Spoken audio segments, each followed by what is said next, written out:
fish. I had the other part of my sandwich. I had a kind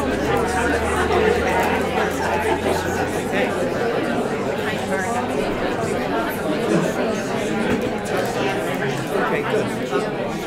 Then I had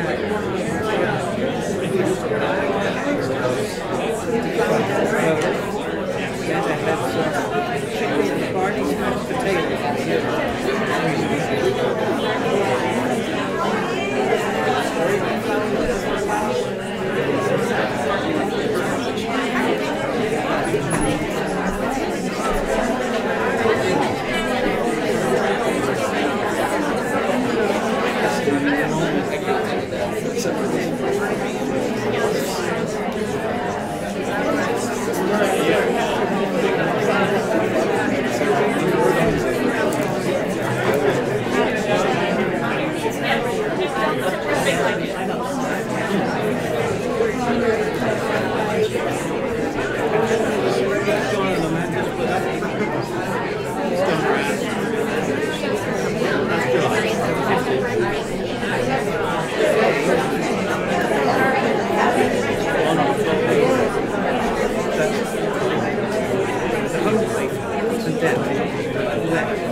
Right here.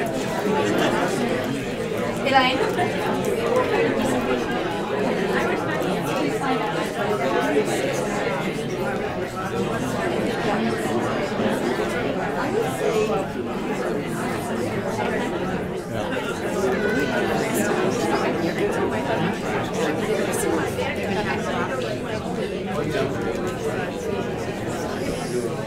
I saw maybe several weeks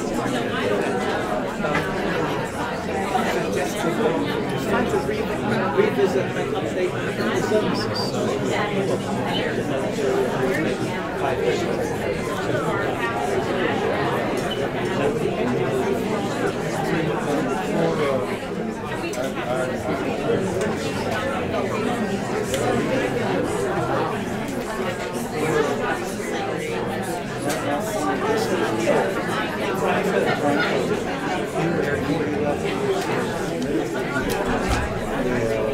No, you want to jump over?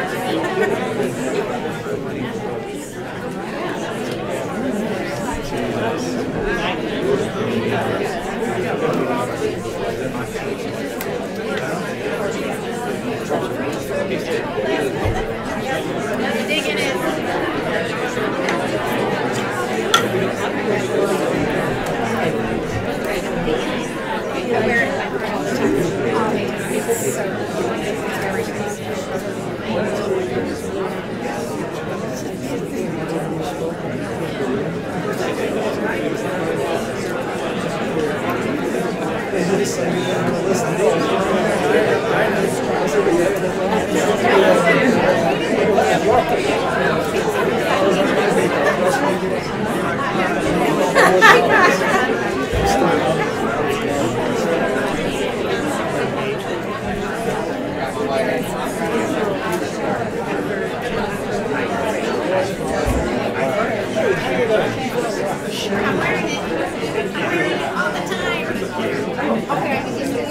Does it fit?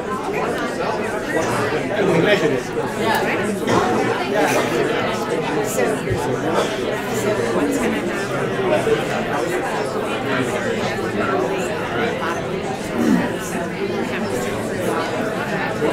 I think they should love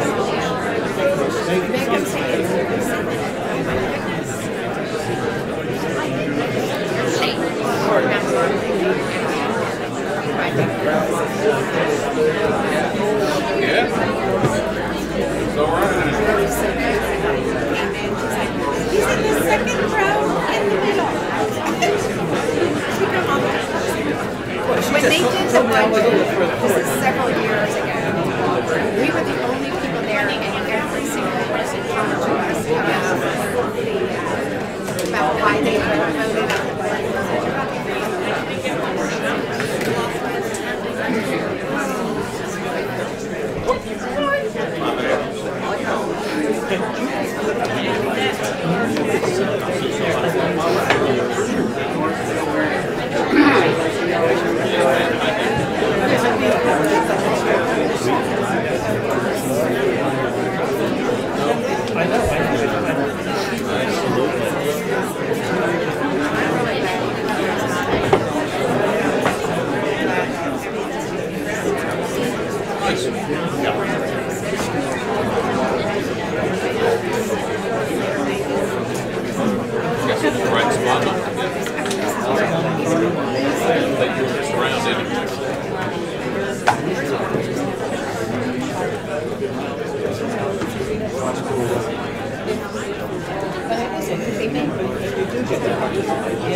Don't roll back into it.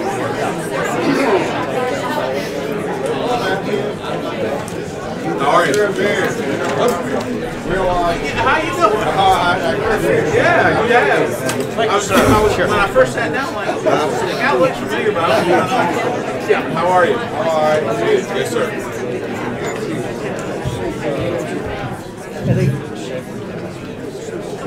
Good evening, ladies and gentlemen. I think everyone can probably hear me better this way. We request that you please silence or turn off your electronic devices or put them on airline mode, please. We have a number of people who have signed up this evening to speak. Forrest will be the timekeeper, all right? And we ask you to please honor that. And when you do speak into the microphone, please speak into it. Otherwise, it won't stream very well. As you know, the meetings are streamed. So please make sure to speak into the microphone. All right? Good evening, everyone. It is time to call to order the regular meeting of the Madison County Board of Commissioners for January the 8th, 2019.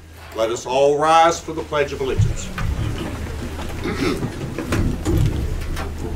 I pledge allegiance to the flag of the United States of America and to the republic for which it stands, one nation under God, indivisible, with liberty and justice for all.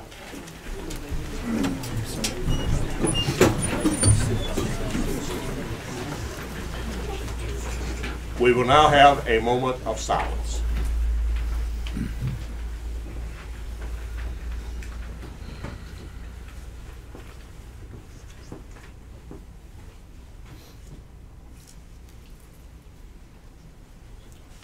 Thank you.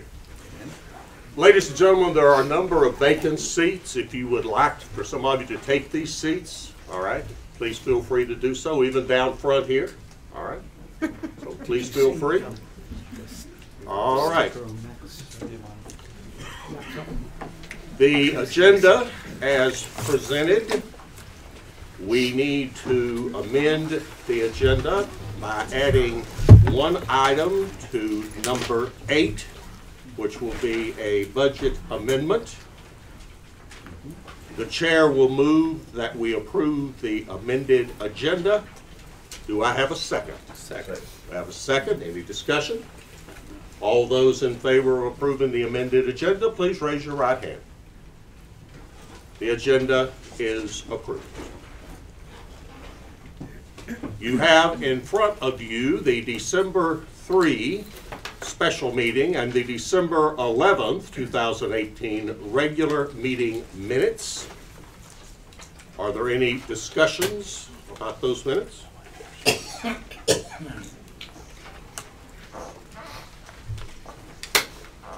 Mr. Chair, yes, sir. Having reviewed the minutes for both those meetings, I move that the meetings for the the minutes for the December 3rd meeting and December 11th meeting be approved as submitted. I have a motion to approve as submitted. With a second? Second. Any discussion? All those in favor of approving the minutes, please raise your right hand. The minutes are approved. We have now come to the section of the meeting for public comment. We have 10 people who have signed up for public comment, and we will go down the list in the order in which they signed up. Mr. Charles Tolley. Okay, Charles, you want to speak? Yeah.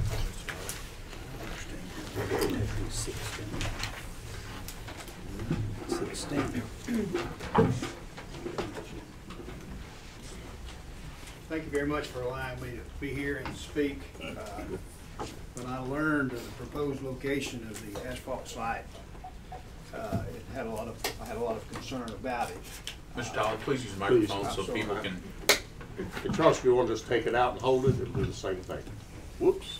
Somebody bumped the lights in there. We go. I know that this photograph is, please, you're not going to be able to see it from the back, but when I discovered where the plant was going to be, you raise it up. It's going to be located near one of the most used properties in Madison County, and that includes Mars Hill, the town of Mars Hill, and Mars Hill College. Right here is the proposed location. It's across the ridge from the gravel pit and the asphalt plant, not asphalt, the concrete plant that's there. What I did is I took and looked at the activities that are within a 1 mile radius of it. Aside from traffic issues with getting in and out of the property, we have a daycare for children. They can handle 83 children. There are now 30 some in it, and there are 5 people who work there. We also have Elderberry Nursing Home, which has 100 patients. My sister is there right now. She has severe lung problems, breathing problems. We have the county extension service here. My daughter works there. I've got 4 granddaughters that have been there. You know, they have rodeos, they have stock judging. I can remember my 5-year-old granddaughter leading a young sheep around to be seen and voted on. We have Kenpack, or now it's Print Pack. They make sterile packaging for medicinal purposes. They have to have purified air. You know, they can't have contaminants in that amount. They work, there's 190 people that work there. Okay, we come down here, they've got another one right down here that they're leasing to use.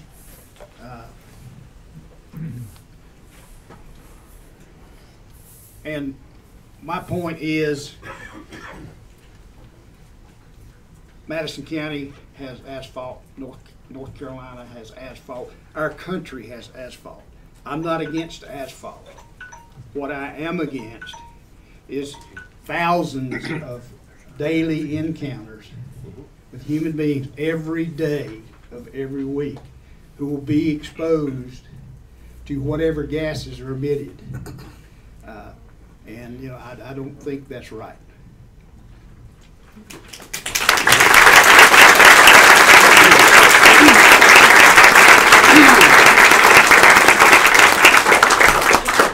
Excuse me, could you turn that around so we could look at that to get an idea? I was thinking about that. Yeah.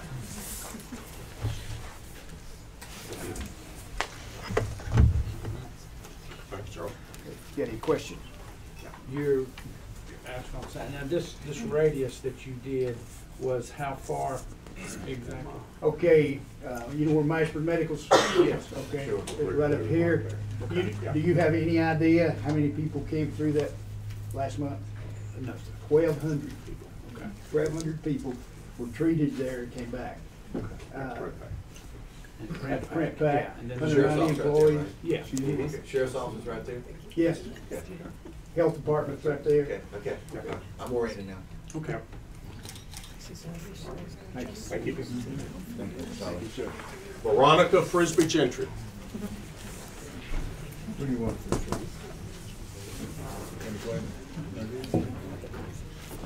Again, Veronica, please take the mic, make sure it's spoken to.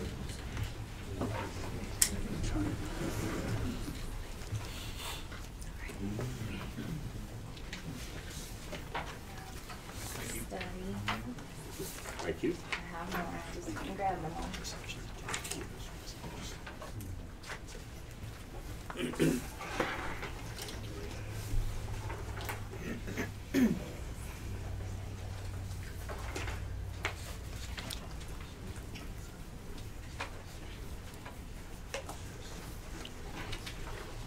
If you'll turn the microphone around, Veronica, just Yeah, the whole just thing. take it out and hold it in your hand. Just turn the whole thing around.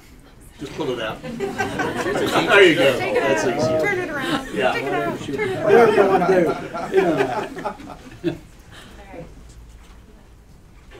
I'm Veronica Gentry. I really appreciate this opportunity to share my concerns with you tonight. Veronica, a little closer.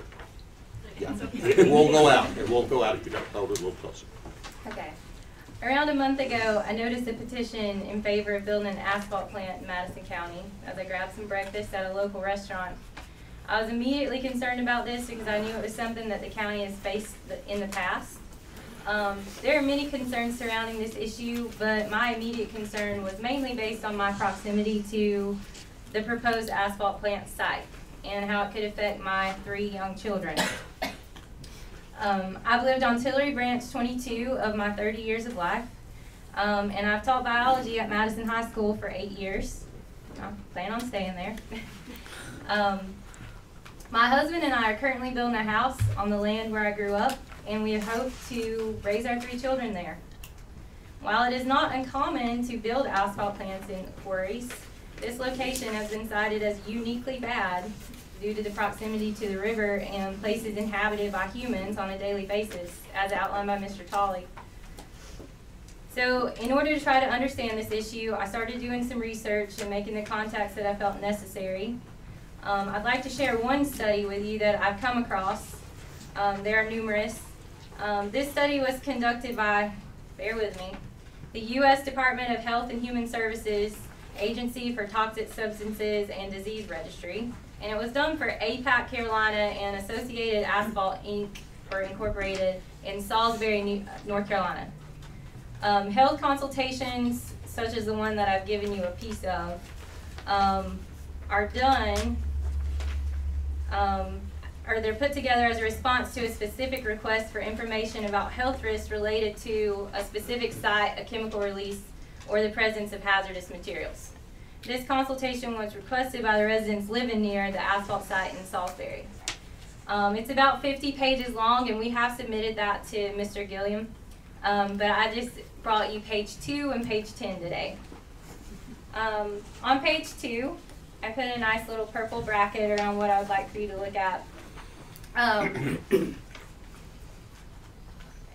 Their report says that particulate levels for the 2 days of testing were above the allowable limit, which could cause issues for asthmatics and sensitive individuals. But in the bullet below that, it says that this data is not, or that this data is similar to that found near other asphalt sites. So the conclusion that I drew from that is that maybe asphalt plants aren't regulated the way that they need to be, and that those allowable limits are often higher than what they're supposed to be. And the second thing, and the thing that really caught my eye, was on page 10, when it outlines special concerns that we have to take, that we have to consider for children, because they're at risk for greater exposure. And so since children are shorter and closer to the ground, they're more likely to be exposed to dust and fumes. They play outdoors in daycare on a daily basis. It's required by law, and they put their hands in their mouth constantly. At least mine do. And then due to the fact that children have lower body weights and higher respiration rates, they receive a greater dose of toxins per unit than per unit body weight than adults do. So I do believe that the proposed site is uniquely bad because we have such a close proximity to a daycare, a nursing home, public athletic fields, county fairgrounds, homes, and many other sites where people are, where vulnerable populations are and outdoor activities are occurring. Thank you. Thank you.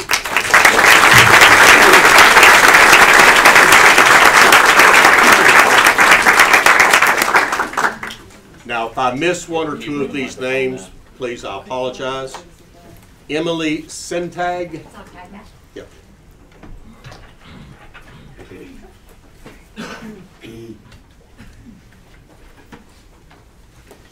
Hi, I appreciate you letting me speak again and making a habit of this. In researching asphalt plants and what living close to one means for people, I started to read about this weather phenomenon called an inversion, and how it affects the concentration of pollutants that asphalt plants emit and holds them closer to the ground. So I started to look into what exactly was an inversion because I didn't know anything about it, and I realized that without knowing it, I've been witnessing inversions over the quarry from my house for years. These inversions cover from the French Broad River across the quarry and often over to the ball field. So what an inversion is when the air at the mountaintops is cooler during the day than in the valleys. And what happens is at night, that air, as the sun goes down, that cold air is denser and it sinks to the bottom of the valleys. It mixes with moisture, and by morning it creates these beautiful blankets of clouds. It's beautiful, but the blankets actually act as a pollutant trap. They don't allow the pollution to disperse, and it creates really high concentration of emissions. And it has nothing to do with the plant is actually emitting, it has to do with this weather phenomenon. So I've been speaking to Harold Brady, who is our DAQ regional officer, and I asked him about these inversions, and I asked him how the DAQ takes them into consideration when going through a permitting process. And he said that the EPA computer modeling has no way to consider inversions as it does not account for any fluctuating variables or weather conditions. So he said that if an asphalt plant is placed somewhere that inversions are common, it causes a huge headache for their office because these plants are operating within their permitted levels. There's nothing, the plant isn't doing anything wrong, but this inversion traps the pollutants and concentrates them at breathing level, and their office gets tons of calls and complaints to which they can't do anything in response. There's nothing wrong happening within the operating of the plant. It's just the weather phenomenon. He also said that the state really leaves it up to the local government to seriously consider the location for a plant and if it's prone to inversions. Just a side note, our area is actually famous for these inversions. I found a BBC travel website that's dedicated to the beauty of these inversions in our mountains. And we see them every day, but we're known for them, which is interesting. I also learned that the EPA computer modeling program is set to a default ambient temperature of 65 degrees. So if you live here, you know that for 3 months of the year, our temperatures are at least 15 to 25 degrees higher than that. So what that means is that during the summer, which is also the busiest time of year for asphalt production, the emissions loads are actually going to be much higher than what the EPA's predictions show. Simply because the ambient temperature is much higher than that default setting in their computer program. As ambient temperatures increase, gases become more buoyant, and so that's why the emissions loads are increased. So since the EPA's emissions modeling doesn't take into account any fluctuating variables or weather conditions or temperatures, it is up to our county to do so when permitting a location for a plant. So I hope you will do as Mr. Brady suggested and really consider all these variables that make our area so beautiful and unique and special, because they may also be the reasons that an asphalt plant will turn out to be detrimental to our public health and community and our tourism industry. So I'm going to give you guys a really nice report about weather inversions, how they've actually affected Asheville. We've had level orange air quality levels because of inversions. So this is a nice little report about that. I'm also including the BBC website because I thought that was cool that You know, there was this foreign website dedicated to our area, and it really explains what inversions are. And then a picture from my house just the other day, which inversions don't usually happen in winter. I took a picture of one just the other morning, so thank you.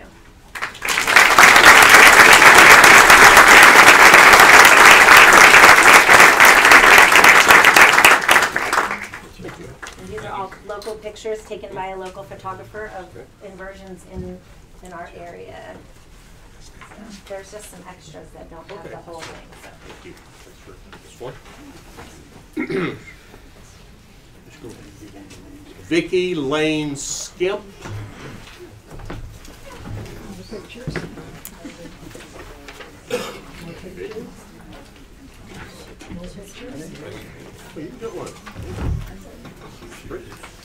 Thank you for allowing me to come and express some of my concerns, particularly about the inversions that Emily just spoke about. My husband and I lived on Anderson Branch, about 2 or 3 miles downstream from this proposed plant. We have lived there for 43 years, and over those years, I've enjoyed watching the fogs roll down the river, and I've taken many pictures over. I have in my files for the past 9 years. These inversions occur year-round. They're gorgeous, and as we watch, the fog lifts, it comes up, it envelops our farm, and it's a terrifying thought to think that it may be carrying pollutants at some point in the future.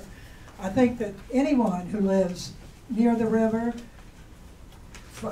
well beyond the radius that our first speaker spoke about, needs to be concerned when you see that fog coming up if it's going to be carrying dangerous pollutants. In the 43 years since we moved here, so much wonderful has happened in Madison County. The end to straight piping, we now have a clean river. The end to garbage being dumped on back roads. We have wonderful recycling centers. So many new things. The new clinic, the Mashburn Clinic, the new animal shelter, the new schools, the new library, which is the best small library in small towns. The new health department, and especially the rebirth of Marshall, is a busy, thriving town. It would be a shame to put all of this at risk just for the benefit of a very few people. It would be not unlike the biblical story of Esau selling his birthright for a mess of pottage.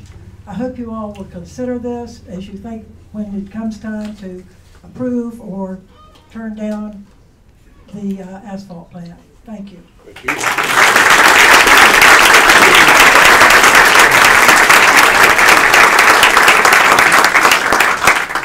Keith Green.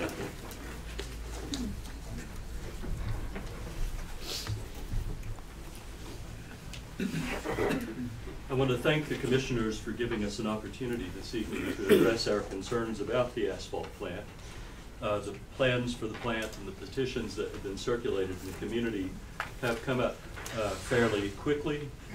They have come up at a time when we haven't had a lot of time to study the issues, the costs and the benefits, and all of these issues are being addressed, I think, in a helpful way.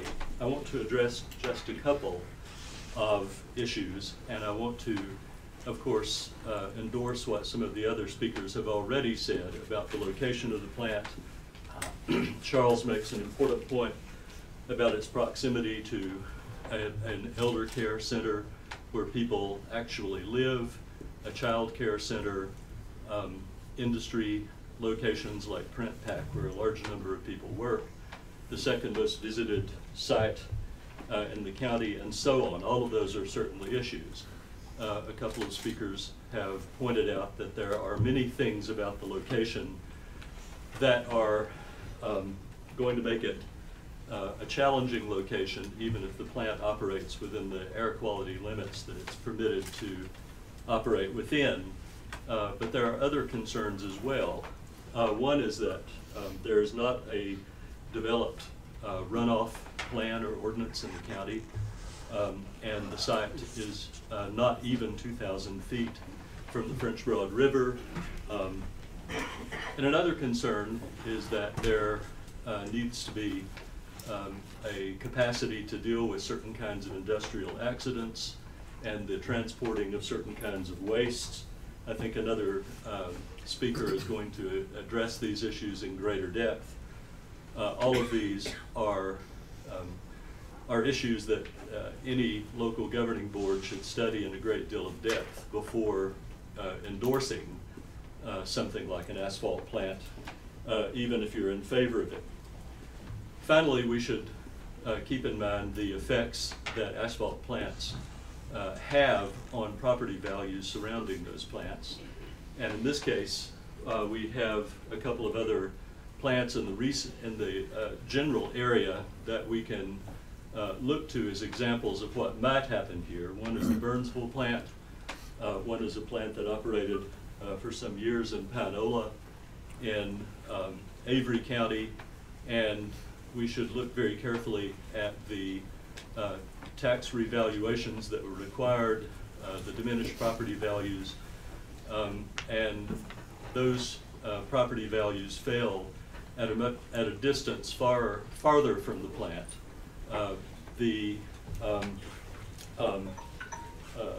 There's been a map circulating that showed how arsenic was found in topsoil for as far as 7 miles from the proposed plant. So all of these are issues that make it questionable whether or not the plant can operate safely, even if it operates within the limits permitted by the state air quality rules. We can put brakes on the proposal. We can study all of these issues, and I hope that we will study them carefully and seek the best information about them before we approve anything like an asphalt plant. Thank you. Thank you.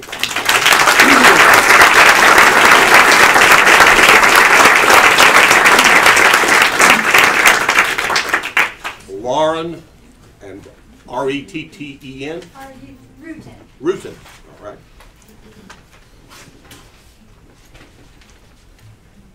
Thank you, Donnie. Thank you. My name is Lauren Rutin, and I live on Main Street in downtown Marshall. I have some very personal reasons to speak in opposition to an asphalt plant being proposed near downtown Marshall. My husband and I became residents of downtown 2.5 years ago, investing our life savings into a large historic home that needed a lot of TLC. We have welcomed folks onto our porches, enjoy the view, and get to know our neighbors.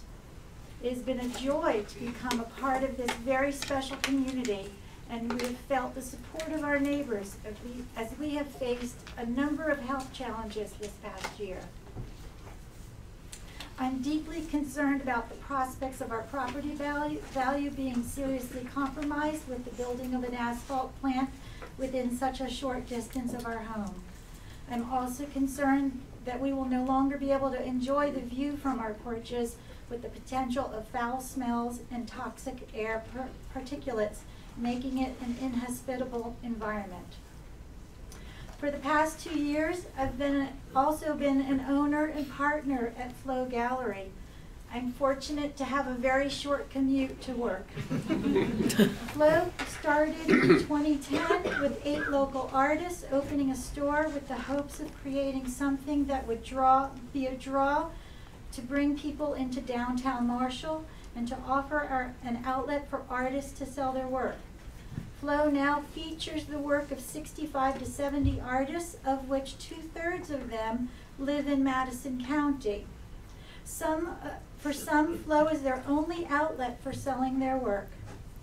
Growth has been slow but steady since we began, and we are hoping for over $100,000 sales in 2019.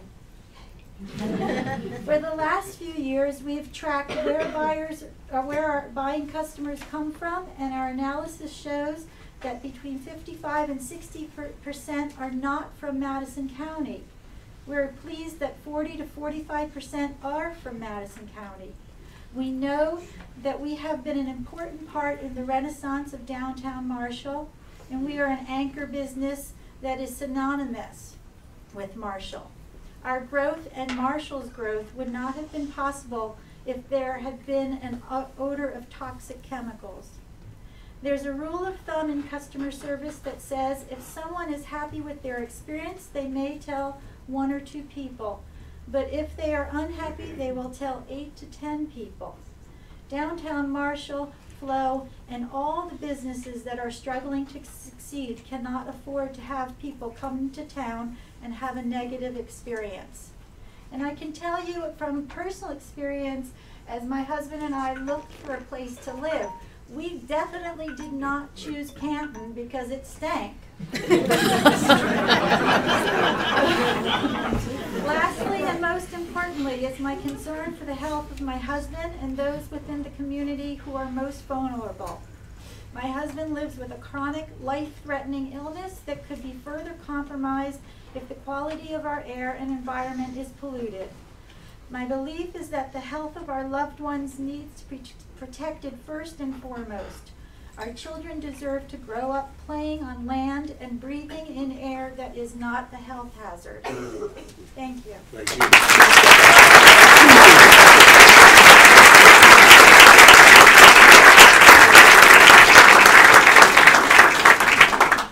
Carl Batchelder.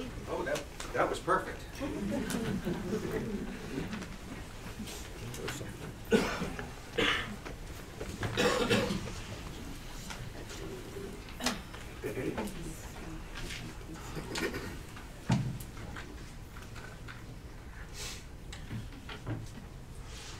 I'm Carl Batchelder. My wife and I live just outside of the Marshalltown limits, and I don't want to see a hot mix asphalt plant operating in the industrial zone along the bypass. The risk versus the reward ledger is tilted with all the downside risk being shouldered by the county, the town of Marshall, its respected citizens and business owners. Contrast this to the upside economic benefit which would go to just a few. I want to talk briefly about a couple of the downside risks as I see them. First, as Emily spoke to about, is our unique atmospheric propensity for air inversions. That can result in undesirable concentrations of fumes and emissions. There are vulnerable populations, especially at the nearby Early Childhood Development Center, Elderberry, and Mashburn. The HVAC systems in these type of buildings are required to blend outside air with recirculated air. This can lead to temporary introduction of concentrated fumes and emissions inside the building.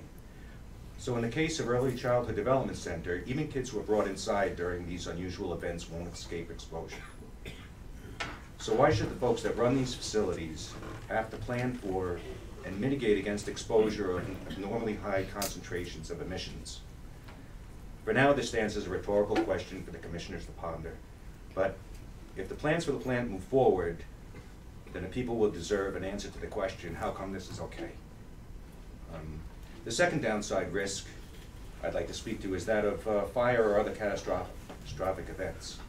Let me state first that I'm confident that our volunteers with mutual aid from surrounding municipalities could bring enough firefighters and equipment to bear. Nevertheless, let's recognize that the plant will need a stockpile of large quantities of liquid asphalt cement and fuel oil. The asphalt cement is mixed with aggregates like stone and heated and dried by burning fuel oil. The proposed plant is understood to be able to produce 120 tons per hour of asphalt. According to estimates derived from an asphalt trade journal, this plant would need something approximating a 12,000-gallon storage tank for the asphalt cement, and will need 14 tons of asphalt cement trucked in every 2 hours while the plant is operating in order to replenish the supply.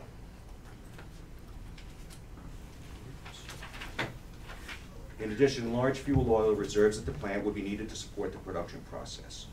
If you look at the material safety data sheets for asphalt, cement, and fuel oil, you'll find that they're both listed as combustible. There is risk of fire due to accidents with these plants. A couple of incidents in researching caught my eye. In Thompson, New York, a fire at the Callahan Industrial Concrete and Asphalt plant spread quickly, fueled by oil and petroleum products in the building. The plant was a total loss. The fire department statement said fire suppression was hampered by lack of water supply in that section of town, and tankers were called in from a number of other companies. In Cranston, Rhode Island, responders to the scene of an asphalt plant fire had to lay down 4,500 feet of hose to reach it from the nearest hydrant. As far as I can determine, the proposed site chosen by French Broad Paving is not served by the Marshall Water District. The nearest hydrant is at the tail end of their service area on 2570 in front of the new expanded print pack building. Based on the likely location of the asphalt plant within the McCrary facility, an estimated 2,800 feet of hose will be needed to be laid down to leverage this water supply.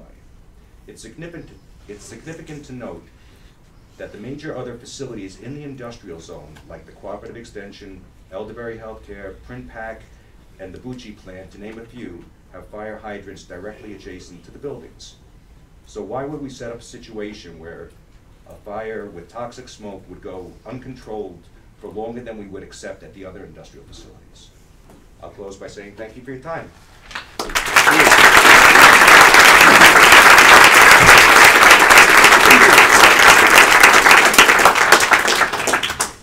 Doug, I'm not going to risk pronouncing the last name. That works. Okay. Some handouts. Thank you. That's it. Thank you, sir. Grouping. That's it. What's hard about that? Just think bagels, man. Hey, could you Right, make sure Doug? the microphone is on? Yes, ma'am. Yes, ma'am. Yeah. So, yes, my name is Doug Bruggeman. Sorry. I was close. I think it should be Brugeman, but I don't want to be that fancy. All right, so I live, my property borders the quarry, right at the boundary where the asphalt plant is going to be installed. I've lived there for 9 years. I work mostly as an environmental consultant. I have a master's degree in environmental toxicology from Oklahoma State University and a PhD in natural resource management from Michigan State. So those are all land-based schools. I also teach the economics of sustainability at Lynn Ryan University in the graduate program. So sorry for going through the resume, but I did do some data analytics here, so I wanted to justify my work. So I have several concerns, but I want to talk today about property rights. All right, so when we come here and buy property, we're buying a bundle of rights. Among that is the right of enjoyment and the right of control, and within the right of control is the right to benefit financially from owning that property. So asphalt plants decrease the neighbor's property rights. Okay, it's as simple as that. So, to what extent do they decrease property rights? And so, to address that, I did a little data analytics over the holidays. That's for fun. And looked at 4 asphalt plants in the region, including Riverville, Hendersonville, Waynesville, and Black Mountain. Okay, so I looked at the closing sale price over 15 years within 1 mile of an asphalt plant. Okay, and then compared that to the closing price for the entire zip code. Okay, and ran a Welch's t-test, which is a very conservative t-test, which accounts for unequal sample sizes and variances, and found significant differences. So this analysis indicates that the probability of an asphalt plant decreasing neighbor's property right is 99.9%. And that decrease can be anywhere from 13% to 23% decrease in property values. So I want to know, like, who's going to pay me for that? You know, are you going to give me checks each quarter, each year? And also, it's going to decrease the tax revenue. So if you look at the cost of the asphalt plant, you know, it's far greater than the benefits to a few folks. So I'll yield my time, or answer any questions you have about the graph.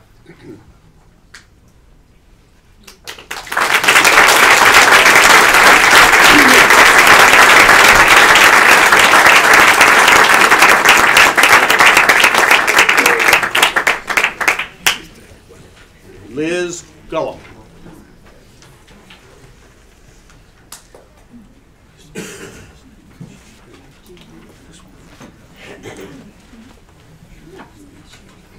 Thank you. My name is Liz Gullum. I live in the beautiful Big Pine community. I've been a property owner there for 12 years. Norris Gentry, I'm happy to meet you. My friend and neighbor Diane Bratton speaks very highly of you, so I'm happy to finally lay eyes on you and meet you. I also am one half of a charity in Madison County. Madison Has Heart, along with Pat Franklin, and we've raised over $100,000 in the county for heating assistance in the last 5 years. Thank you. I also am hosting a radio show on our community radio station, WART-FM, along with Ann Harold, a show called Community Conversation, where we are trying to talk about the things that are important to the people in the county. And of course, we've spent some time on the asphalt plant. Our first 3 shows were on food insecurity in the county, also a very important issue. And so when we bought our property, and friends that know me call me the poster child for Madison County because I do love it so much. I wasn't born here, but I got here as fast as I could. And so one of the things, when I drive up 2570 and I'm returning to the county and whenever I'm away, and I see that beautiful sign that says, Jewel of the Blue Ridge, it is a jewel, and it is our jewel.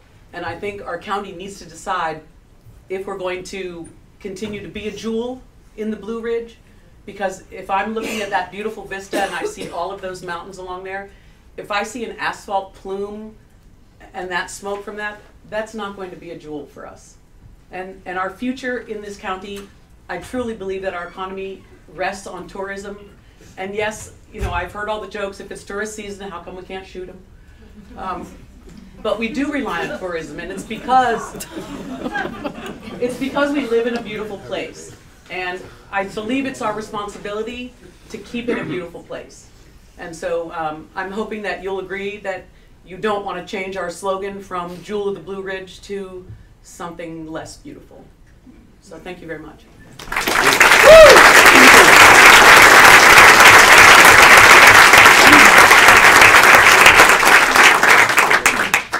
Cole, is it Simonson? Yes. All right.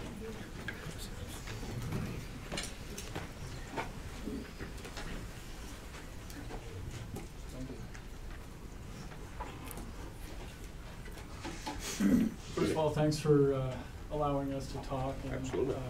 And for hearing us and considering everything that we have to say.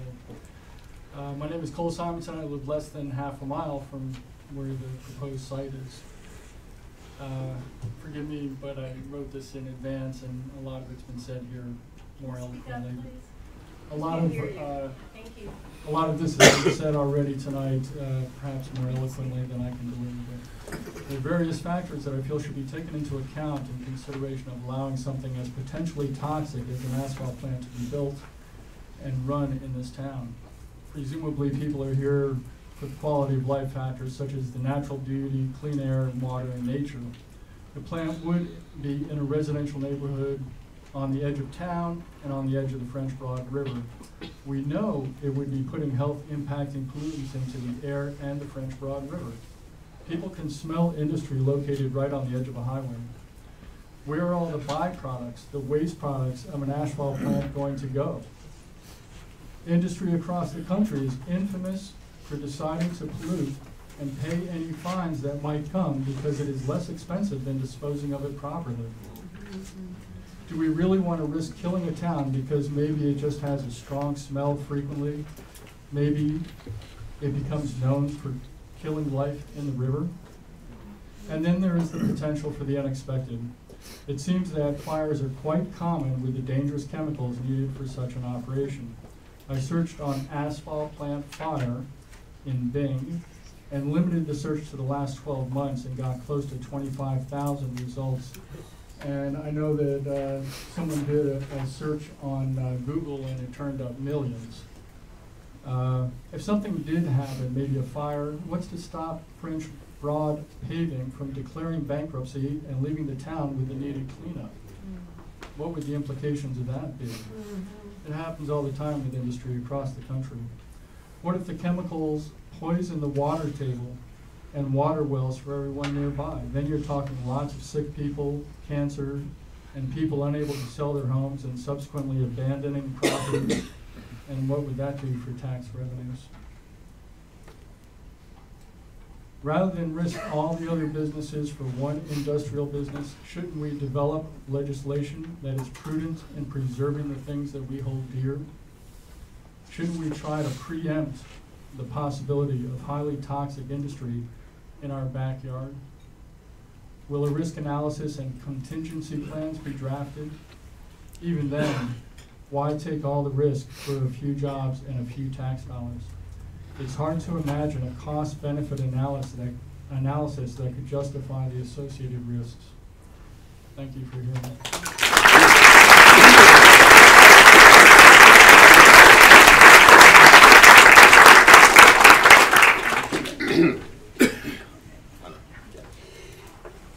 Ladies and gentlemen, I want to thank you very much for coming tonight.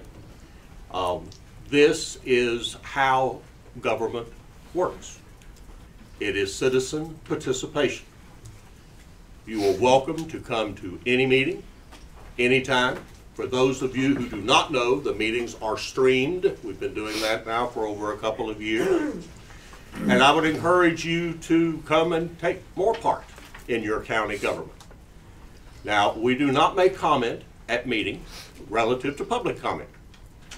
But I, again, thank you for coming tonight, and thank you for being citizens who participate in the community. And I also want to thank the speakers for staying with their time, and I really appreciate that.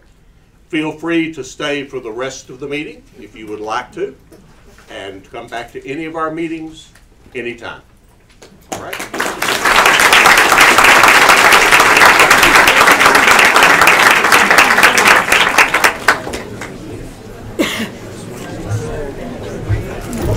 Good to see you. So your mom and dad doing okay? Really? Not really? Dad's got, well,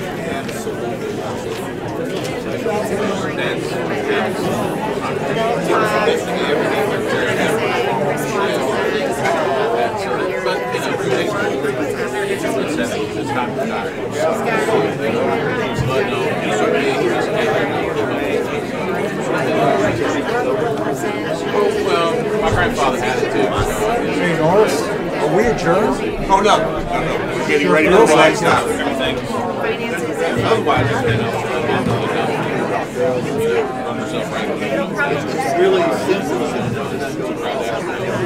All right, ladies and gentlemen, we do need to continue with the meeting, please. All right.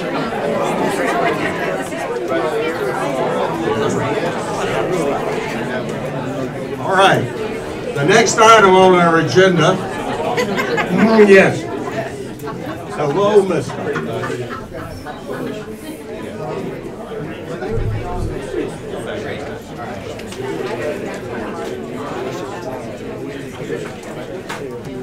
All right, the next item on our agenda is the recognition of the Greater Ivy Community Citizens Association members.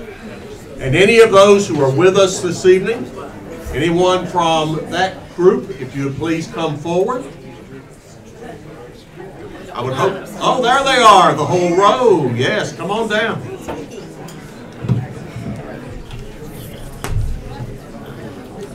Lay that down. Yeah, that's the same problem I had with the last one. I think he went to the form. No, he's not shaking hands. Oh.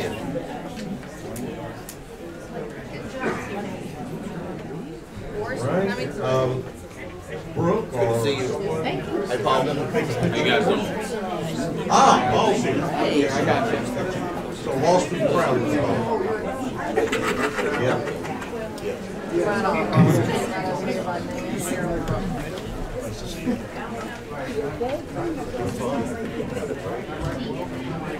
All right, we'll form for the picture here in a minute, because make sure we get everyone in.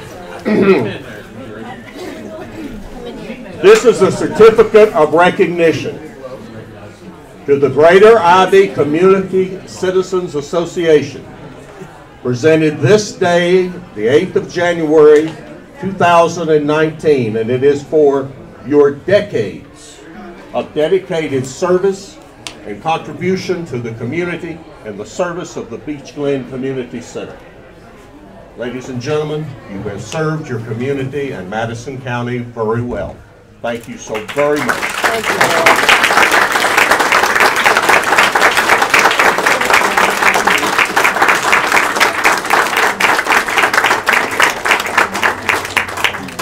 Thank you again. We appreciate you. Thank you. We appreciate everything that you folks have done.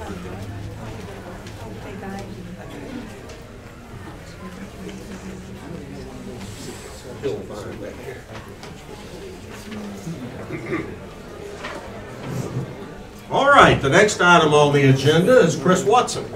Come on down, Chris. Oh, sorry about that. It's both of us. Yeah, I was going to say, I thought I saw both of you. They're a package deal. Usually it's all good. Yeah. Chris. There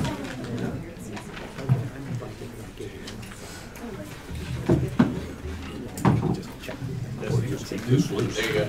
Yes. New. Try down.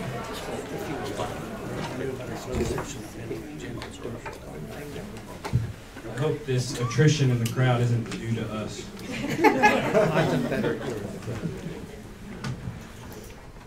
Hold on.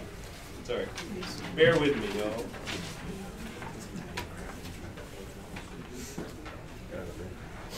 Want to say Happy New Year. Haven't seen y'all since last year. My name is Christopher Brown. I'm the Executive Director of Community Housing Coalition. Thank you for having us here today. I'm going to switch our annual report up just a tad, largely due to our new commissioners. And I just want to give everybody an opportunity to really know how CHC operates. We've been in the county for almost 2 decades. And I'd like to start by listing a few of our Madison County jewels that you all may have heard of. Can everybody hear me okay? Yeah, when you're that close, you need to keep it pretty close. Metcalf Creek, Holland Creek, Amos Creek, Devil's Fork Gap, Union Valley, Shut-In, Joe, Luck, Panther Branch. Those are all areas that many of us in this auditorium have heard of, and maybe some of us or all of us have had the pleasure to visit. There are also areas that CHC is actively working in right now. One of the greatest questions I get is, where does CHC work? Do you go to Spring Creek? Do you go to Luck? CHC for 15 years has been extensively going in those areas. And many other of the beautiful valleys and coves and hollers of Madison County.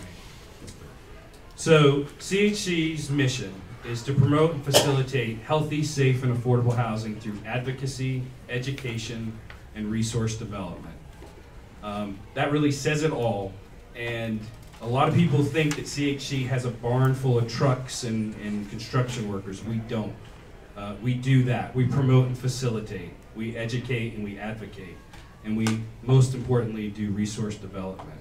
We achieve this through a 5-step process that includes a call for help, an application, an assessment, the resource development piece, and follow-up. The call for help often comes from the individual who immediately needs assistance, but sometimes it comes from their neighbors, other county offices, the sheriff's department, and even y'all have called us, even over the holidays.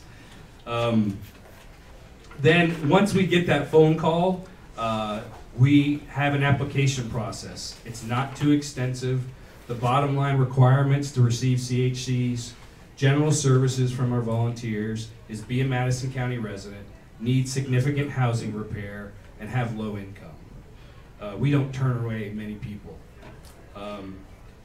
We do then an assessment. That in and of itself is a huge asset to the county and to others who are interested in housing in Madison County. It's often a 4-page document that is a full-on assessment of the housing needs from the foundation to the roof. What it also does is gives us an idea of the individual's resources that may be untapped. Do they have a neighbor who's a plumber? Do they have a member of the church that can assist in their housing repair? Once we get that assessment, then we do the creative and skillful approach of resource development. We bring together dollars from grants, from donations, and from government. We then combine those resources in what we call the Neighbors Helping Neighbors approach. And in our opinion, that's one of our most valuable resources. The Neighbors Helping Neighbors program has been operating for 3 years. A couple of you gentlemen have been at those Neighbors Helping Work Days. What we do at those days is we invite the homeowners to get involved in their project, learn how to empower themselves to continue that process, and we bring community members in as well. And there is a trickle effect to that is amazing to watch. After the resource development and the repairs are done, then the follow-up piece comes. And we know that though our major goal is to archive and graduate homes from our program so we can move on to help others, we also realize that repairs don't last forever. So one of our biggest pieces is to keep those folks in our coffers. We keep files on all of them so we can keep up with them, see how they're doing, invite them to help other neighbors in the community, and then to continue the education and storytelling piece that keeps you all and the other decision makers and stakeholders in the community aware of the need for affordable housing in Madison County. You'll see in front of you our annual report. Like I said, I'm going to do a little bit different. I'm not going to go through all the numbers on there. To perhaps the most important number that you'll see on there is near the third of the way down. It's the 116 families that we were not able to assist this year. On average, CHCs are able to assist about half of the requests that we receive. Currently, with our current staffing, our capacity is at its limit. We do have extensive plans and programs in place to try to grow that capacity. But we at the same time do not want to grow outside the bounds of Madison County. And we don't want to stop focusing on those folks in those jewel areas that I mentioned. It is important for CHC's capacity to be able to continue to go into those hollers and those unpopulated areas and keep people in the home on the land that they've grown up on. We work with you all directly in a lot of ways. I want to take this opportunity to thank Forrest for the quarterly meetings that we've had, though because of sickness and holidays, we haven't been able to meet him a couple of times. But I'd also like to invite all of you, when you have time, join us at a Neighbors Helping Neighbors Work Day. Come out to coffee with me, come by the office. We call it the Beehive. There's a bunch of 4 of us that run around like crazy maniacs all the time, but we're having a blast doing it. Or come out to one of our Eats and Drinks partner events, where we go all around the county to different eateries, and those folks give a percentage of their profits for one day back to the neighbors of Madison County. Next month is at the Wagon Wheel, and I know you all know where that is. Wayne doesn't know. Lastly, even though we have what I think are very great plans in place to increase our capacity, that we hope to talk more in depth with you all actually next week, we still need your continued support, and we thank you for the support you've given us in the past. I'm going to ask one little favor before I hand you over to Chris, who's a lot more entertaining than I am. And that is, when you go home tonight, look at the walls and the windows and the doors that surround you. And think about those walls, windows, and doors and the great comfort they give you. Many of our Madison neighbors don't experience them at that level. And so I do ask of you to think of that when budget season comes up and you're thinking about the allocations to the different nonprofits in this community. We're all very important, but keep in mind that housing is where we all start in the morning and go home at night. Here's Chris.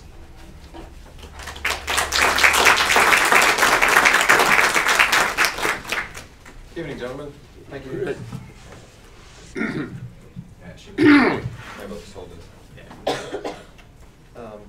On the back page of the annual report is our program grants.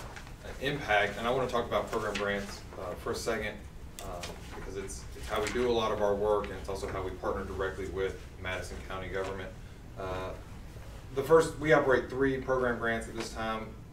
2 are through the North Carolina Housing Finance Agency. One is the Urgent Repair Program. To all of you out in the audience, especially you all in fire and rescue and commissioners, the Urgent Repair Program allows us to respond almost immediately if someone has an urgent health and safety issue at someone's house, such as they don't have heat, they don't have, their pipes have burst, or their plumbing has gone out, electrical issues, safety hazards. In the past few weeks, we made emergency repairs at a lady's house whose young child was electrocuted because of unsafe wiring. We fixed windows that were broken and children were getting cut on.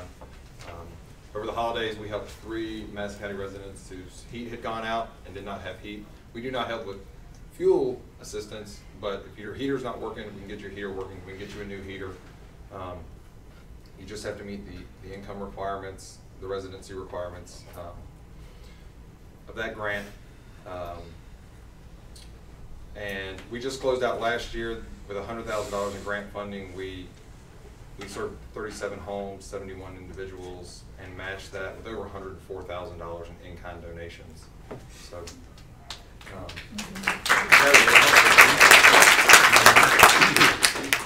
this is given out throughout the state to about 40 counties, and we're probably the best at leveraging the resources. That repair program can also be used to do accessibility modifications. So if someone has an accident and they're in a wheelchair and they need a ramp, or they need bathroom modifications, or they become frail and elderly and need some help, we can use that too. Don't hesitate to send someone to us. We are operating a new grant from the North Carolina Housing Finance Agency called the Essential Single Family Rehab Loan Pool. I won't ask you to remember that. We got $175,000 set aside, which is through December of 2020 to spend that money, $25,000 per home, to bring the entire home up to a essential building standard. The neat thing about that program is that's enough money to do 5 homes, but it's a pool of money. There's about $5 million in there. As soon as we complete a few projects, we can go back and get as much money as we have capacity to do. We have the need. The money's out there. Our capacity is what's limiting our ability to use as much money of that as we can. We've got 2 of those projects underway. We haven't completed any yet, but we'll be completing some of those in the next month. Our Home Investment Partnership Program comes through the City of Asheville. Asheville Regional Housing Consortium. It's allocated from the 5 counties and Buncombe County and Asheville. From HUD, we partner directly, for those who are new to the commissioners, we partner directly with Madison County. Madison County receives that funding, and we operate that grant for the county. And again, that's using about $25,000 per home to bring it up to an essential standard. We just got another $100,000 in grant funding in 2018. That money has just finally come through HUD and the contract's being developed with that. So I'll come back probably in March, and we'll be talking about the contract then, finalizing that contract. Really appreciate all the work that Forrest's office does, Rhea and Mandy and all of y'all that help us with that grant and help us with the money side of it. Just want to give a quick plug to the North Carolina Housing Finance Agency. When you all are talking to people in Raleigh or your political circles, they are just a fantastic group, and they do they use the Housing Trust Fund. They also receive some HUD money, and that's where we get our operating grants. So anytime you're there and get a chance to tell the state representatives and folks in Raleigh how important that group is to what we do in Madison County, really appreciate it. The nuts and bolts of it is they say for every $1 that we spend of urgent repair program funding in Madison County, or if they spend anywhere in the state, saves the state $9 in Medicaid costs, because it keeps vulnerable populations in their homes and it keeps them in their community. So it keeps our fabric of our community tight, it keeps our community strong, and it also saves a whole lot of money keeping them out of homes, keeping them out of hospitals. keeping them where they belong. So thank you all. If you have any questions, let me know. Hope to see you soon. Thanks, guys.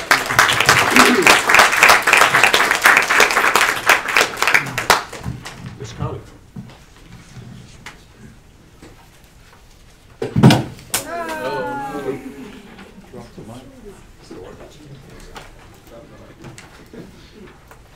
Hello. I don't think it's working. Not sure.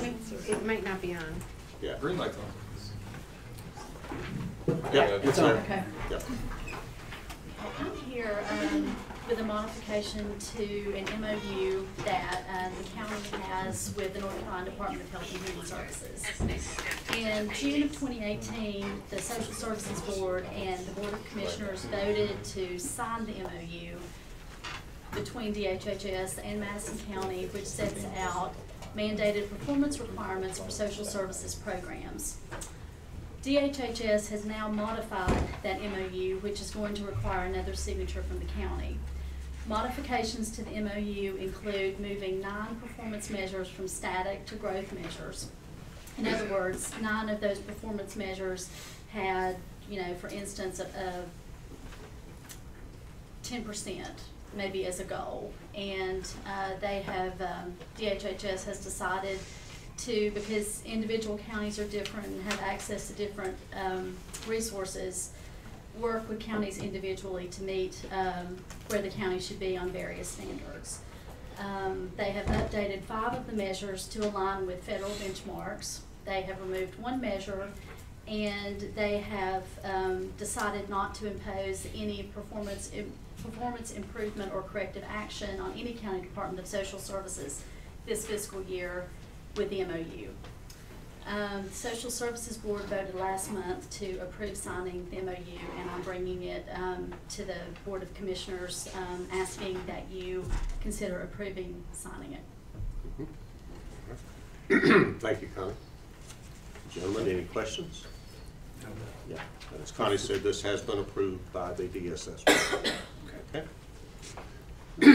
The chair will move that we approve as recommended by our DSS director.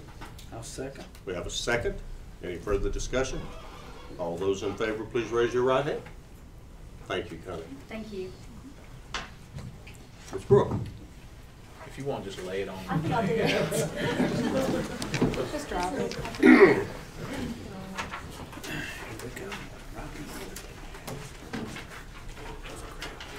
Good evening. Good evening. I've got just a few things for us tonight.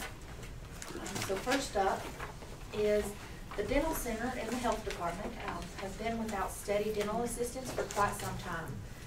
This is problematic because without the dental assistance, it's difficult to complete the full dental exam in a timely manner, which really just means that the number of patients that they can see in a day, a week, a month is decreased, and we never want that.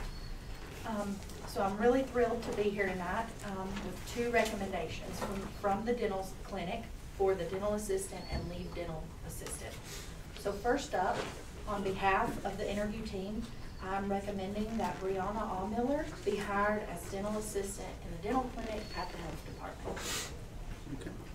Any questions? Do you have any questions?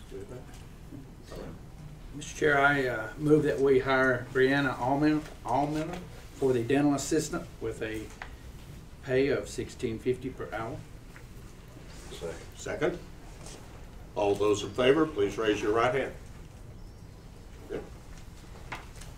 And second, on behalf of the interview team, I'm recommending that Sharika Singleton be hired as the lead dental assistant. Okay. Mr. Chair, I move that we hire Sharika Singleton as lead dental assistant for the dentist office there in the health department, Madison County Health Department. We have a motion. I will second that motion. All those in favor, please raise your right hand.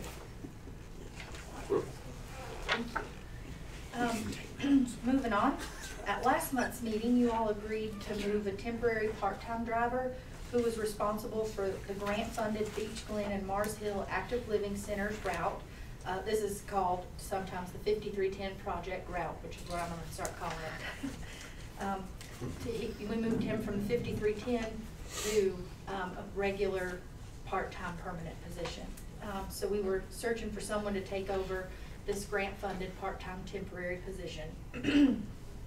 And after completing interviews, on behalf of the interview team, I would like to recommend that Melissa Massey be hired as the part-time temporary 5310 driver in the Madison County Transportation Department. Mr. Chair, I move that we hire Melissa Massey for the 5310 part-time temporary driver. Second. We have a motion and a second. All those in favor, please raise your right hand. Excuse me. Thank you. Also, in the Madison County Transportation Authority is a recommendation for a few folks to be hired as part-time temporary substitute drivers. We've created this substitute model in a few other departments and have seen positive results from having a pool of subs to call upon when regular employees are out sick, on vacation, in trainings, or anything else that kind of pulls you away from the office for a day or more.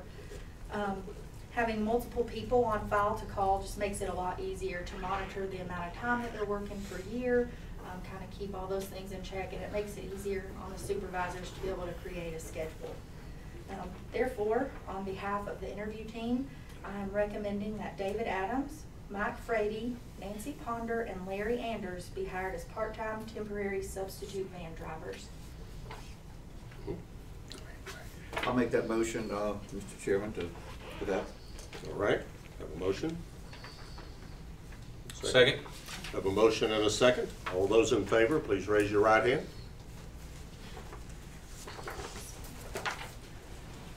Alright, switching gears a little bit to the Emergency Services Department. We have a vacancy for a full-time 911 telecommunicator. This position requires months of training to become certified and just to really learn that job. We have a current part-time telecommunicator, Rachel Cooper, who would like the opportunity to move into a full-time position. And so at this time, she's already trained and certified and able to take calls on her own. She's been doing it. So at this time, I am requesting that that current part-time 911 telecommunicator, Rachel Cooper, be moved to full-time telecommunicator. Mr. Chairman, I move that Rachel Cooper be moved from part-time 911 telecommunicator to full-time telecommunicator. I'll second. We have a motion and a second. All those in favor, please raise your right hand. Staying in that department, there's been a few personnel changes in the Emergency Services Department, and I'm here tonight to request that current 911 supervisor, Caleb Dispenza, be named the interim Emergency Services Director while we search for a permanent. Okay, Mr. Chair, I move that we put Mr. Caleb Dispenza be named the interim Emergency Services Director. I will second that motion. All those in favor, please raise your right hand. Last thing I've got. In December of 2018, the inspector at the landfill retired, and as a continued part of the plan in the Solid Waste Department to increase efficiency and maximize customer service, the Solid Waste Director and I are requesting that you all approve moving the current roll-off driver, Lee Mathis, to the position of inspector, as well as other restructuring items within that department. The chair will move to take the recommendation. I'll second. We have a second. All those in favor, please raise your right hand. Thank you. Thank you, Brooke. Thank you, Brooke.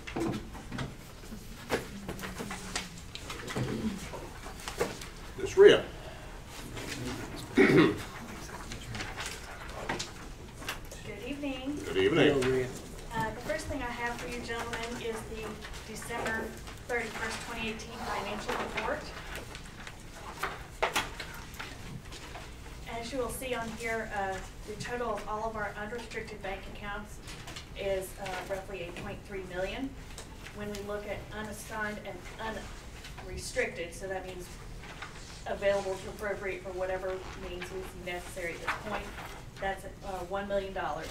Of that $1,897,000 to the general fund, just over $2,000 to the landfill, and $194,000 to 911. Keep in mind, this includes loan payments for the jail, the cooperative extension, and school debt, which will be coming out in the next couple months. And these bank balance will carry us through the end of the year as we continue to finish out our tax collections, mostly in the month of January. Okay. We are about 50% through our budget year. I guess we are exactly 50% That's through. what I was gonna ask. So on page 2, you'll see for year-to-date for the general fund, we are currently sitting at 1.8 million to the good, which is awesome. Like I said before, though, we have lots of big expenses coming up with those loans, so I do see some fluctuation that'll come out there. And that also has just almost $250,000 in contingency that we've been holding and looking for ways that we may need to spend that. And Force and I will continue to evaluate that throughout the rest of the year here. Landfill year to date is a $300,000 surplus at this point. I know they have some expenses on their horizon as well. And then the 911 fund is currently at a $1,500 loss. Their revenues are a little delayed too coming in, so that should even out before the end of the year. When will those revenues come in for the 911? We get a set amount every month, and they are, I don't remember if they're 1 month or 2 months behind. I want to say they're 2, but I will double check on that and see. Okay.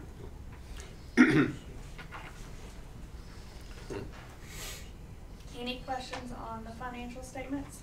Any questions, gentlemen? Okay. You have any concerns anywhere in the budget? Not at this time, sir. Okay. Moving on, you will also see behind that the checks that have been paid out for the month of December.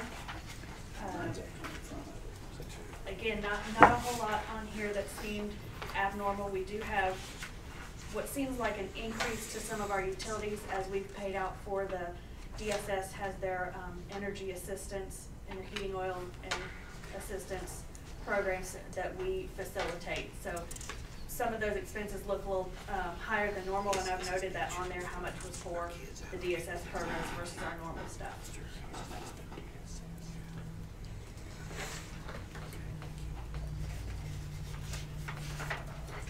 Okay. Any questions, gentlemen? Okay.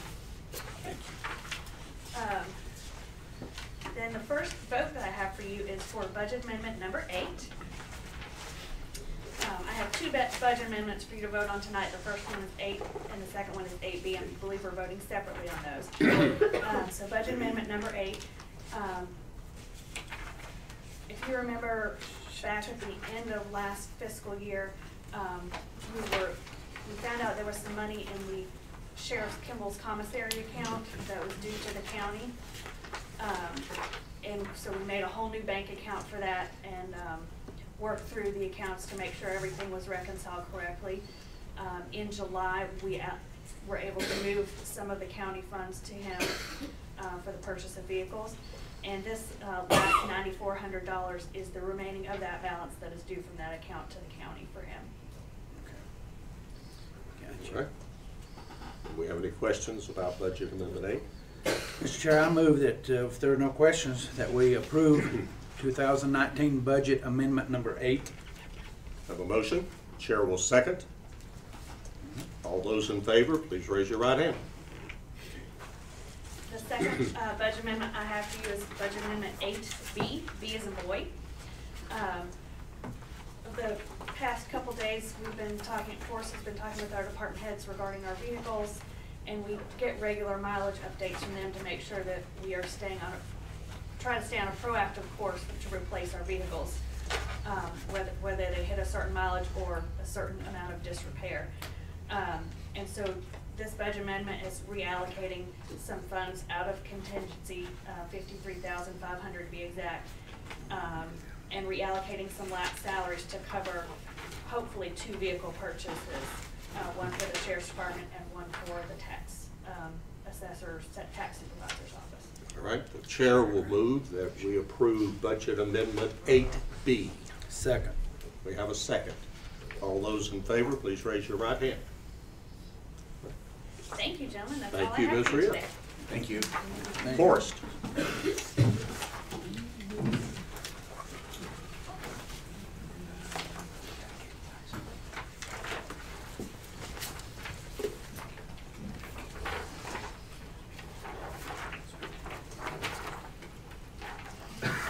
Good evening, Mr. Chairman, members of the board, and just passed out for your information a list of projects that are being funded by the Qualified School Construction Bond that the board approved in, I guess it was early 2016, about almost 3 years ago. And that was a 3-year, nearly $6.5 million loan to do various projects, the biggest two projects being the early college and the library at Brush Creek, and then a number of smaller projects at all of the schools in the county. And as that project is coming to a close with changes in the school system over the years, the major projects were completed, a lot on the original list were completed, but as time changed, different projects were looked at to be funded. So at the end of last fiscal year, there was about $700,000 left that had not been spent from the proceeds of that loan. So we got with bond counsel for approval for putting in these other projects that the school system Board of Education requested. So this is really just FYI on some projects that they have done. They'll have those all completed by the end of February. Anything they do not, the county also appropriated $900,000 in 4042 funds to go for capital outlay needs to the school system. So that's just a list of some of those projects for your information, including the new alternative school building at the high school, some security fencing, which has been an issue for years but became a bigger issue the last few years. So some fencing at the high school and some security for windows at the various schools. So they're working to get those done, including a new boiler at the high school. And then you can see a list at the bottom some of the projects that were not completed either due to timeline issues or to changes in priorities that the Board of Education identified. On our end, on the administration building, county administration building, offices are unpacking currently and working within those, and we will be opening them up in those locations. Everyone except the Board of Elections will be open on Friday of this week. All those folks are doing a really good job of making that happen. We were almost ready to do it before Christmas, but we wanted to wait until after the tax collection deadline came to not move in the middle of that. So interest started today, so we saw the flow of the tax office decline significantly at that point, and we're able to make that move. Board of Elections will move the next few weeks after that back into that space. Mr. Paul, can you put something in the paper concerning that, please? Budget looking good right now. As you know, you just approved the budget amendment for the additional vehicles. The vehicle, we're looking at how we can share a vehicle between the assessor's office and inspections. We're not ready to make a purchase, but we're getting that lined up in the budget so that we're able to do something when we can. And that would be replacing the 90s model Explorer. So it's, we've gotten a lot out of it. The next item you have is a contract with Pearson's Appraisal for the 2020 revaluation, which was approved. The bid was awarded last year by the previous board. Just to remind everyone and bring anyone else up to speed, we in this county do a revaluation every 8 years, and we set aside money each year to save for that reval. So the money had been saved since the 2012 reval to cover this cost. Pearson's has been in the field since late October, and we're billed periodically for that, and the contract has just now been approved for your, by both them and the county attorney for your approval. Okay. Are there any questions, gentlemen, relative No. to the contract? Gentlemen? Once the county attorney has approved it. Yes, Mr. Attorney. We have. Oh, yes, it was already with you. Matt? I just have to hear the words. The chair will move that we approve the contract for Pearson's appraisal as presented by our county manager. Second. We have a motion and a second. Any further discussion? All those in favor, please raise your right hand.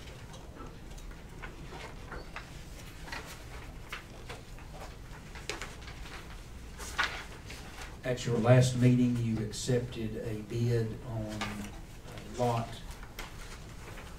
122 at Bear River Lodge. That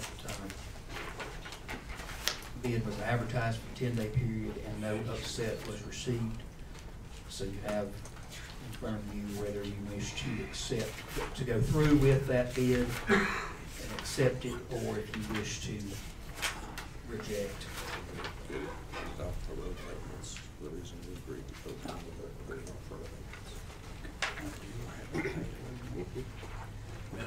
Plus you gotta pay to advertise it. Yeah.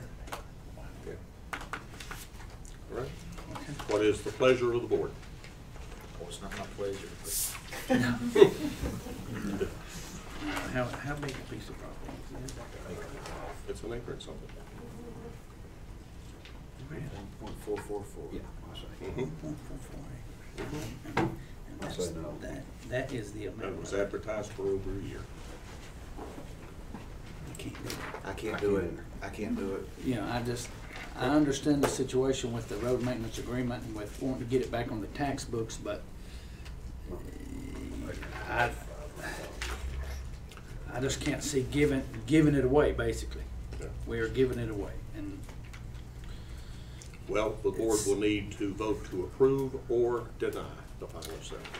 Mr. Chair, I make a motion that we deny this offer of $500 for this lot. I second. We have a motion to deny and a second. Any further discussion? All those in favor of the motion to deny, please raise your right hand. Any opposed? All right. Thank you. Thank you, Forrest. At this time, under the statutes of the state of North Carolina, this board will go into executive session. I so move. Do we have a second? I second. We have a second. All those in favor, please raise your right hand. We are now in executive session. I know somebody that.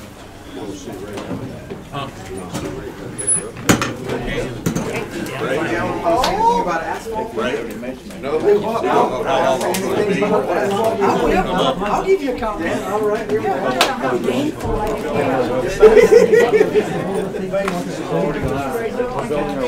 Are you good? I've been working with Bell a lot harder than anything else.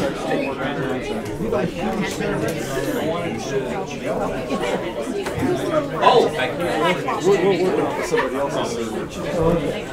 Ray, we probably had discussed this. It's the first day I asked you to be in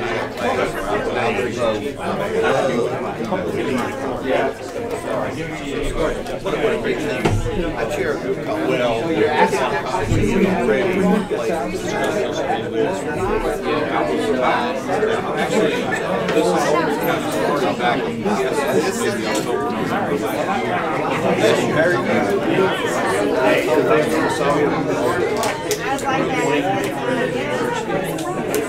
well,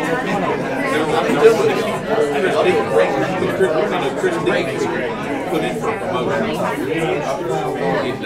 They're not moving Christine now against the rule. But they're not, this is